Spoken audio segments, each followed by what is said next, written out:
शादी तो धूमधाम से की होगी ना। बारात पे लड़की वालों का कितना का पैसा लगा होगा, और शायद वलीमा आपने भी धूमधाम से किया होगा।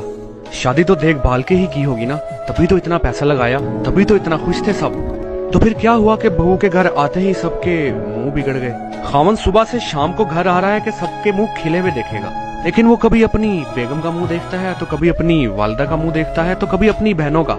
अगर वालदा से पूछ लो तो बहू ने ये कर दिया, अगर बहनों से पूछ लो तो बहू ने ये कर दिया, और अगर बहू से पूछ लो तो वो ये कहती है कि इन दोनों ने ये कर दिया।